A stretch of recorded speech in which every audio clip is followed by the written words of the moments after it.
All right, I'm the flat rate master, and well, this is not a humble brag.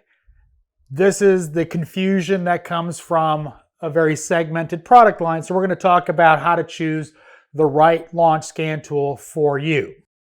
Now behind me is a mix of DIY to professional launch scan tools. In this video, we're going to focus on the professional scan tools because that's what a professional really needs to be using. And we're going to talk about the features and help you decide which one's right for you. First thing to note between the various models that we're going to be discussing is the software across all these professional models is the exact same. They all do the exact same. You still get all the same functionality between all these various scan tools.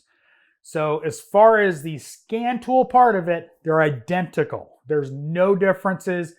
The big boy can do it. The little boy can do it. So it's really important we talk about that first. Now let's get into the individual models. Now the Turbo has been replaced. It's now the Turbo 3. You get the same 8-inch screen, but one of the biggest advantages of the 3 is connectivity. And what I mean by that is you're not limited by one USB-C port. The update allows you to hook things like USB devices like the scope to it. So if you pick up a scope from launch, you can use it as a scope. The old Turbo, not possible. You can't use those modules. Now the Torx Lite is a 10-inch screen, same feature set. You can still use it with the scope, the modules, etc. But it adds the J box, so you can do programming. Just an FYI, none of the J2534 updates are done through any of these scan tools. You need a Windows laptop and a subscription to the manufacturer's program so you can do the updates. You can't do it through the scan tool. It has to be done through a laptop, just FYI.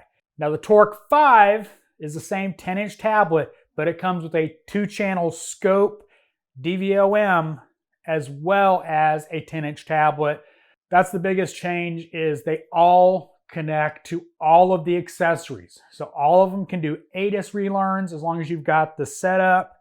They can use a scope. They can do the Bluetooth battery tester, everything in the launch ecosystem, video scope, etc. Throttle 3 is the oldest new model that's still current and currently manufactured. This is the first one of the new line that came out, so it's not getting discontinued next week or anything like that. 13.3-inch screen. You have all the same options, but the advantage is you have a much larger screen. I'm old. I like to be able to see PIDs and etc. So the big screen is the best for me. And if you're, have the option, well, I like more screen real estate. All you gotta do is look around my office and look at multiple screens. But anyway, that's the advantage, is that's when it comes down to it, choosing what works for you is obviously up to you and your budget and what you need the tool to do. They all do the same thing. So what accessories come with it and what your plans are going down the line. Let's say you already have a scope. You just need another scan tool. The Turbo 3 might be a good option for you. You don't have the budget for the Throttle 3, but you need a scope. The Torx 5 might be the best option for you. Just FYI, Think Car, Top Done, launch base tools. They have the same product stacked, just slightly different product cycles. So I get this question asked a lot of me, and I figured a dedicated video would be better than answering the individual questions. But what scan tool should I get? And then when you talk about a certain brand, they go, well, which tool should I get? Here you go. This is why you need to decide for your budget and your needs. You got plenty of options with launch. So hope this video was helpful. As always, thanks for watching. I am the Flat Rate Master.